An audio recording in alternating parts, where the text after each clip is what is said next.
Hello friends, welcome to our channel. Friends, మనకి తెలంగాణ జిల్లా court and high court ఉద్యోగాల్లో GK topic నుంచి 60 క్వశ్చన్స్ వస్తాయి కదా. సో ఈ 60 క్వశ్చన్స్కి సంబంధించినటువంటి రిమైనింగ్ ఇంపార్టెంట్ బిట్స్ అయితే ఈ వీడియోలో చూద్దాము. సో వీడియో చూస్తున్నటువంటి వారు వీడియోని లైక్ చేసి ఛానల్ని సపోర్ట్ చేయండి. చాలామంది వీడియోస్ చూసి వెళ్ళిపోతున్నారు కానీ లైక్ చేయట్లేదు. మీరు ఒక చిన్న సపోర్ట్ ఇచ్చినట్లయితే మాకు చాలా ఎంకరేజింగ్గా ఉంటుంది. కాబట్టి లైక్ చేసి మీ ఫ్రెండ్స్కి షేర్ చేయండి. ఫస్ట్ టైం మన ఛానల్ని విజిట్ చేస్తే సబ్స్క్రైబ్ చేసుకొని బెల్ సింబల్ని యాక్టివేట్ చేసుకోండి.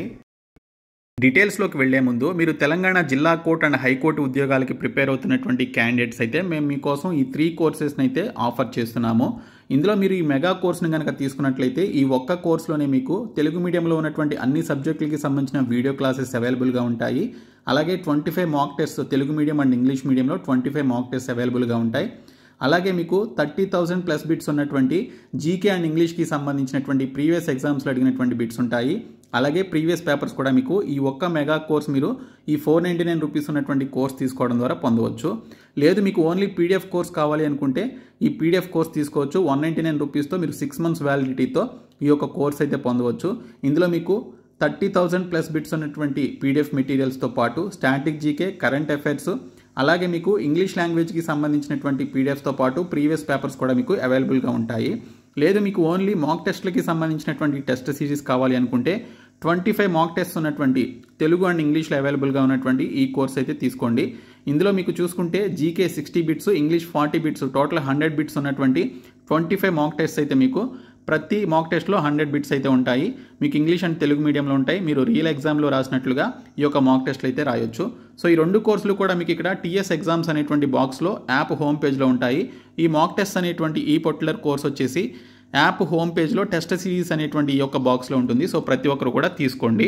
డిస్క్రిప్షన్లో యాప్ లింక్ ఉంటుంది, చూడండి. ఫ్రెండ్స్, మనకి తెలంగాణ జిల్లా కోర్టు అండ్ హైకోర్టుకి సంబంధించినటువంటి ఎగ్జామినేషన్స్లో ఈ టైప్ ఆఫ్ మోడల్ క్వశ్చన్స్ అయితే రావడం జరుగుతుంది. మీరు మాక్ టెస్ట్ అటెంప్ట్ చేసినట్లయితే మీకు ఒక ఐడియా అనేది వస్తుందన్నమాట. క్వశ్చన్స్ యొక్క డిఫికల్టీ లెవెల్ ఏ విధంగా ఉంది అండ్ క్వశ్చన్స్ ప్యాటర్న్ ఏ విధంగా ఉంటుంది, ఏ టాపిక్స్ నుంచి ఎన్ని క్వశ్చన్స్ వస్తాయి అనేది మీకు తెలుస్తుంది. మేము మీకు 25 మాక్ టెస్ట్ ప్రొవైడ్ చేస్తున్నాము. అలాగే పీడిఎఫ్ కోర్సెస్ ప్రొవైడ్ చేస్తున్నాము అండ్ మెగా కోర్స్ కూడా 499 రూపీస్కి ప్రొవైడ్ చేస్తున్నాము. సో ఈ 3 కోర్సెస్ తీసుకున్నట్లయితే మీకు రాబోయేటువంటి కోర్ట్ ఎగ్జామినేషన్స్కి చాలా హెల్ప్ అవుతుంది కాబట్టి సో ప్రతి ఒక్కరు కూడా తీసుకోండి. సో ఫస్ట్ క్వశ్చన్ వచ్చేసి, ఆటమ్ బాంబుకి ఆధారమైనటువంటి సూత్రం ఏది? Principle of the atom bomb అని చెప్పేసి అడిగారు. సో ఇక్కడ మనకి చూసుకుంటే న్యూక్లియర్ ఫిషనా, న్యూక్లియర్ ఫ్యూజనా, లేకపోతే కెమికల్ రియాక్షనా, లేకపోతే ఫోటో ఎలక్ట్రిక్ ఎఫెక్టా అని చెప్పేసి ఇక్కడ క్వశ్చన్ అయితే అడిగారు.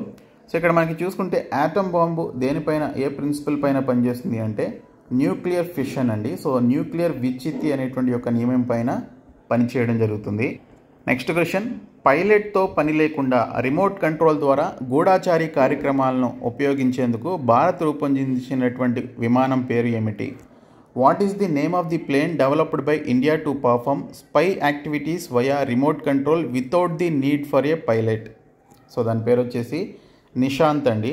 సో ఇక్కడ చూసుకుంటే పైలట్తో పని లేకుండా రిమోట్ కంట్రోల్ ద్వారా గూఢాచారి కార్యక్రమాలను, స్పై యాక్టివిటీస్ని చూసుకునే విధంగా ఒక పైలట్తో పని లేకుండా ఉండేటువంటి ఒక విమానాన్ని అయితే రూపొందించడం జరిగింది. సో దాని పేరు నిశాంత్ అండి. మెసోఫేజ్ అనున్నది ఈ క్రింది వాటిలో దేని మధ్య దశ? వాట్ ఫేజ్ ఈజ్ మెసోఫేజ్ బిట్వీన్ అని చెప్పేసి అడిగారు. సో ఇది చూసుకుంటే మనకి గ్యాస్ అండ్ ప్లాస్మా ఫేజ్ మధ్య ఉండేదే మెసోఫేజ్ అనమాట. సో వాయువు మరియు ప్లాస్మా స్థితి మధ్య ఉండేదాన్ని మెసోఫేజ్ అని చెప్పేసి పిలుస్తారు. So option 2 right answer. Next question, trichology అంటే ఏమిటి? వాట్ ఈజ్ ట్రైకాలజీ అని చెప్పేసి అడిగారు. ఈ యొక్క స్టడీ వచ్చేసి ఇది జుట్టుకి సంబంధించి చేసేటువంటి అధ్యయనం చేసేటువంటి శాస్త్రం అండి. స్టడీ ఆఫ్ హెయిర్ అనమాట. సో హెయిర్ ఎందుకు లాస్ అవుతారు, హెయిర్ గ్రోత్ రావాలి అంటే ఏం చేయాలి, అండ్ స్కాల్పింగ్కి సంబంధించినటువంటి పర్టికులర్ అంశాలపైన చేసేటువంటి స్టడీని స్టడీ ఆఫ్ ట్రైకాలజీ అని చెప్పేసి పిలుస్తారనమాట. సో ట్రైకాలజీ అంటే జుట్టు గురించి అధ్యయనం చేసేటువంటి శాస్త్రాన్ని స్టడీ ఆఫ్ హెయిర్ అని చెప్పేసి పిలవడం జరుగుతుంది. నెక్స్ట్ క్వశ్చన్, క్రింది వాటిలో సరైన వాక్యం ఏది అని చెప్పేసి అడిగారు. Which of the following sentence is correct అని చెప్పేసి ఇవ్వడం జరిగింది. స్త్రీలలో సమాజంలో పూర్తిగా స్వేచ్ఛ హక్కులు ఉన్నవి. Women have full rights in society. ఇది first option. Next one, హాలుని Gatha సప్తశతిలో స్త్రీ పండితులు ప్రస్తావన ఉంది. హాలుని గాథా సప్తస్థితిలో స్త్రీ పండితుల ప్రస్తావన అయితే మెన్షన్ చేయడం జరిగింది అని అన్నారు. అంటే the reference to women scholars is found in the Gatha Saptashati of హల్లు.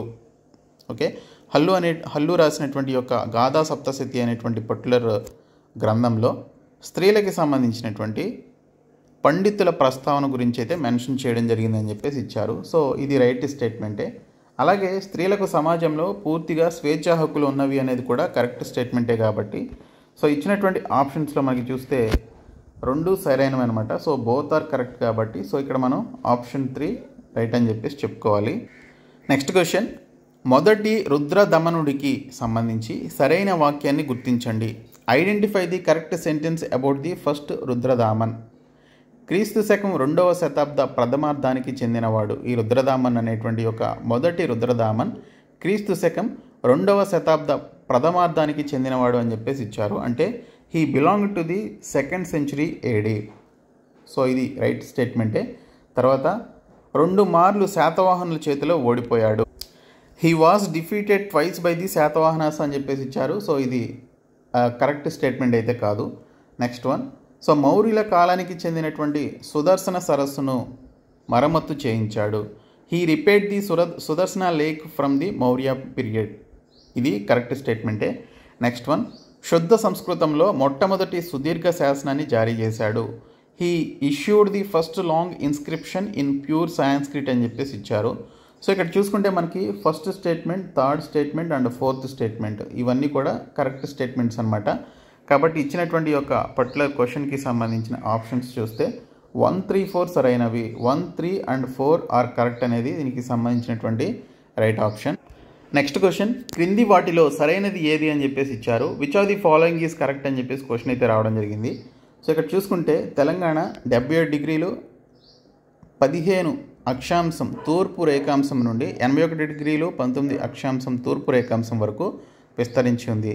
Telangana extends from 77 degrees 15 east longitude to 81 degrees 19 east longitude అని చెప్పేసి ఇచ్చారు. సో ఇది కరెక్ట్ స్టేట్మెంట్. సో కాబట్టి ఆప్షన్ 1 అనేది దీనికి సంబంధించిన రైట్ ఆన్సర్. నెక్స్ట్ క్వశ్చన్, తెలంగాణలో పాండవుల గుట్టలు ఏ జిల్లాలో ఉన్నాయని చెప్పేసి అడిగారు. వేర్ ఆర్ ది పాండవుల గుట్టలు located in Telangana. So right answer వచ్చేసి జయశంకర్ భూపాలపల్లి జిల్లా అండి. అలాగే తెలంగాణకి సంబంధించినటువంటి మోస్ట్ ఇంపార్టెంట్ జాగ్రఫీకి సంబంధించినటువంటి బిట్స్ కూడా నేను వీడియో అయితే చేయడం జరిగింది. అండ్ ఆ పీడిఎఫ్ కూడా నేను మీకు 99 రూపీస్ కోర్సు 199 రూపీస్ పీడిఎఫ్ కోర్సులో అలాగే 499 రూపీస్ మెగా కోర్సులో కూడా యాడ్ చేయడం జరిగింది. సో ఆ కోర్సెస్ అయితే తీసుకోండి. ఇంకా తెలంగాణకి సంబంధించినటువంటి స్కీమ్స్, కరెంట్ అఫైర్స్ వీడియోస్ కూడా నేను 2 or 3 డేస్లో నేను మీకు ఖచ్చితంగా చేస్తాను. మెటీరియల్స్ అయితే ప్రిపేర్ చేస్తున్నాను. సో ప్రతి ఒక్కరు కూడా ఆ మెటీరియల్స్ మేము ప్రొవైడ్ చేసినటువంటి కోర్సెస్ అయితే తీసుకోండి. Next question, land of the rising sun అని చెప్పేసి ఏ దేశాన్ని పిలుస్తారు. Okay, which country is called the land of the rising sun అని చెప్పేసి ఇచ్చారు. సో ఇది మనకి జపాన్ అని మనందరికీ తెలుసు. సో జపాన్ దేశంలోనే మొట్టమొదటిగా సన్ అనేది రైజ్ అవుతుంది కాబట్టి so land of the rising sun అని చెప్పేసి ఆ యొక్క దేశాన్ని పిలవడం జరుగుతుంది. నెక్స్ట్ క్వశ్చన్, 2025 నాటికి ప్రస్తుత భారత లోక్సభ స్పీకర్ ఎవరు. Who is the current speaker of the Indian Lok Sabha in 2025. So right answer వచ్చేసి ఓం బిర్లా అండి. సో ఓం బిర్లా గారు ప్రస్తుతం మనకి లోక్సభకి సంబంధించి స్పీకర్గా పనిచేస్తున్నారు. ఆయన లాస్ట్ టర్మ్లో కూడా 2019 నుంచి 24 మధ్యన ఆయన ఓం బిర్లా గారే స్పీకర్గా ఉన్నారు. సో ఇప్పుడు కూడా ఆయనే మళ్ళీ స్పీకర్గా ఎంపిక కావడం జరిగింది. నెక్స్ట్ క్వశ్చన్, ప్రఖ్యాత చిత్రం మోనాలిసాను ఎవరు చిత్రించారు. Who painted the famous painting Mona Lisa. Okay, so ఈ మోనాలిసా చిత్రాన్ని ఎవరు పెయింట్ చేశారు అంటే so Leonardo da Vinci. Okay, Leonardo da Vinci అనేటువంటి ఆయన ఈ యొక్క ప్రఖ్యాతమైనటువంటి మోనాలిసా చిత్రాన్ని డ్రా చేయడం జరిగింది, పెయింట్ చేయడం జరిగింది. నెక్స్ట్ క్వశ్చన్, సాంప్రదాయ జపనీస్ మిసో సూప్లో ప్రధాన పదార్థం ఏమిటి. What is the main ingredient in traditional Japanese miso soup అని చెప్పేసి అడిగారు. సో ఇది చూసుకుంటే మనకి మిసో పేస్ట్ అనేది అందులో ఉండేటువంటి ఒక మెయిన్ ఇంగ్రీడియంట్ అని చెప్పేసి అంటారు. సో ట్రెడిషనల్ జపనీస్ మిసో సూప్లో మనకి ఇక్కడ మెయిన్ ఇంగ్రీడియంట్ వచ్చేసి మిసో పేస్ట్ అండి. నెక్స్ట్ క్వశ్చన్, కెనడా దేశానికి సంబంధించినటువంటి రాజధాని నగరం ఏది అని చెప్పేసి అడిగారు. సో కెనడా దేశం యొక్క రాజధాని నగరం ఒట్టావా అండి. సో ఒట్టావా అనేటువంటి నగరం కెనడా దేశానికి సంబంధించిన రాజధాని. నెక్స్ట్ వన్, మన సౌర వ్యవస్థలో అతిపెద్ద గ్రహం ఏది. Okay, which is the largest planet in our solar system అని చెప్పేసి అడిగారు. సో మన సోలార్ సిస్టంలో అతిపెద్ద గ్రహం జూపిటర్ లేదా బృహస్పతి అండి. సో తెలుగులో బృహస్పతి అని చెప్పేసి పిలుస్తాం కదా. సో జూపిటర్ అనేటువంటి ఒక గ్రహం మన సోలార్ సిస్టంలోనే ఓకే. సో అతిపెద్ద గ్రహంగా చెప్తారు. నెక్స్ట్ క్వశ్చన్, భారతదేశపు ఉక్కు మనిషి అని ఎవరిని పిలుస్తారు? Who is called the iron man of India? Okay. So మనందరికీ తెలిసిందే సర్దార్ వల్లభాయ్ పటేల్ గారిని ఐరన్ మ్యాన్ ఆఫ్ ఇండియా అని చెప్పేసి పిలుస్తారు. సో ఈయన యొక్క స్టాట్యూ ఆఫ్ యూనిటీ అని చెప్పేసి పిలవడం జరుగుతుంది. సో గుజరాత్లో దీన్ని నిర్మించారనమాట. సో భారతదేశపు ఉక్కు మనిషి who is called the iron man of India అని చెప్పేసి ఎవరిని పిలుస్తారంటే సర్దార్ వల్లభాయ్ పటేల్ గారిని పిలవడం జరుగుతుంది. నెక్స్ట్ క్వశ్చన్, భారత రాజ్యాంగంలోని ప్రాథమిక హక్కులను ఏ దేశ రాజ్యాంగం నుంచి తీసుకున్నాం? From which country's constitution did India borrow the fundamental rights అని చెప్పేసి అడిగారు. సో దీనికి సంబంధించినటువంటి రైట్ ఆన్సర్ అమెరికా నుంచి తీసుకున్నామండి. ఓకే. సో యూఎస్ఏ నుంచి మనం ఈ ఫండమెంటల్ రైట్స్ని తీసుకోవడం జరిగింది. నెక్స్ట్ క్వశ్చన్, సాపేక్ష సిద్ధాంతాన్ని ఎవరు అభివృద్ధి చేశారు? Who developed the theory of relativity? Okay. Albert Einstein గారు ఈ యొక్క థియరీ ఆఫ్ రిలేటివిటీని రూపొందించడం జరిగింది లేదా అభివృద్ధి చేయడం జరిగింది. నెక్స్ట్ క్వశ్చన్, తెలంగాణ రాష్ట్రంలో ప్రవహించేటువంటి అతి పొడవైన నది పేరేంటి? What is the longest river flowing in Telangana అని క్వశ్చన్ అయితే వచ్చింది. సో ఇది చూసుకుంటే గోదావరి నది తెలంగాణలో ప్రవహించేటువంటి అతి పొడవైన నది అండి. నెక్స్ట్ క్వశ్చన్, రక్తం పంపింగ్ చేయడానికి మానవ శరీరంలోని ఏ అవయవం బాధ్యత వహిస్తుంది? Which organ in the human body is responsible for pumping blood అని చెప్పేసి అడిగారు. So simple question. So heart. Next one, భారతదేశపు మొదటి మహిళా ప్రధానమంత్రి ఎవరు? Who was the first women prime minister of India? Okay. So ఇది అందరికీ తెలిసిందే. So first prime minister of India ఉమెన్కి సంబంధించి చూసుకుంటే ఇందిరాగాంధీ గారు. నెక్స్ట్ వన్, యునైటెడ్ స్టేట్స్ జాతీయ పక్షి ఏది? Which is the national bird of the United states అని చెప్పేసి అడిగారు. రైట్ ఆన్సర్, వారి యొక్క నేషనల్ బర్డ్ జాతీయ పక్షి వచ్చేసి బాల్డ్ ఈగిల్ అండి. సో బాల్డ్ ఈగిల్ ఏదైతే ఉందో గ్రద్ద, సో ఆ గ్రద్ద యునైటెడ్ స్టేట్స్కి సంబంధించినటువంటి నేషనల్ బర్డ్ అనమాట. నెక్స్ట్ క్వశ్చన్, 4 ఋతువులను ఎవరు కనుగొన్నారు? హూ డిస్కవర్డ్ ది 4 సీజన్స్ అని చెప్పేసి ఇచ్చారు. సో ఈ 4 సీజన్స్ని కనుగొన్నది ఆంటోనియో వివాల్డి అండి. సో ఆంటోనియో వివాల్డి అనేటువంటి అతను ఈ యొక్క 4 సీజన్స్ని 4 ఋతువులు ఏవైతే ఉన్నాయో ఆ 4 ఋతువుల్ని కనుగొనడం జరిగింది. నెక్స్ట్ వన్, తెలంగాణ ఊటీగా ప్రసిద్ధి చెందినటువంటి ప్రాంతం?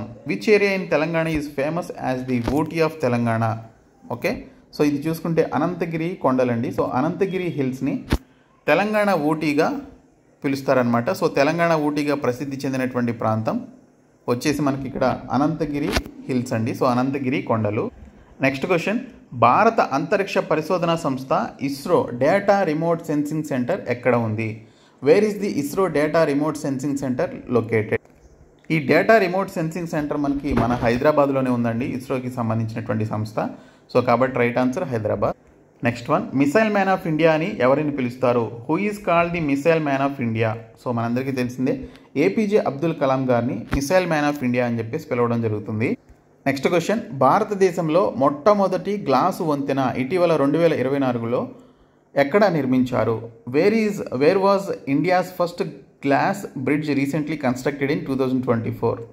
సో ఇండియాలోనే మొట్టమొదటి ఫస్ట్ గ్లాస్ బ్రిడ్జ్ని మనకి తమిళనాడులోని కన్యాకుమారిలో నిర్మించడం జరిగింది. సో దీన్ని రీసెంట్గా తమిళనాడు ముఖ్యమంత్రి అయినటువంటి స్టాలిన్ గారు లాంచ్ చేశారనమాట. సో ఈ యొక్క first glass bridge in India ఎక్కడ నిర్మించారు అంటే తమిళనాడు రాష్ట్రం.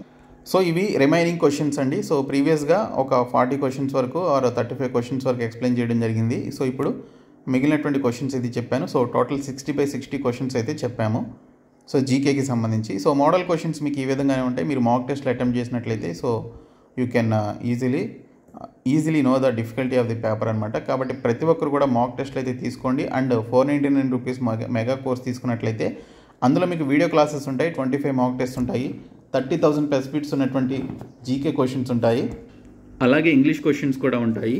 అండ్ దీనితో పాటు 199 రూపీస్ పీడిఎఫ్ కోర్స్ కూడా ఉంది. సో ప్రతి ఒక్కరు కూడా తీసుకోండి. ఇంకా ఫ్యూ డేసే టైం ఉందండి. మీరు నెగ్లెక్ట్ చేస్తే మీకు టైం అనేది సరిపోదు. కాబట్టి రిమైనింగ్ డేస్ అయినా మంచిగా చదువుకోండి. డిస్క్రిప్షన్లో యాప్ లింక్ ఉంటుంది, చూడండి. Thank you.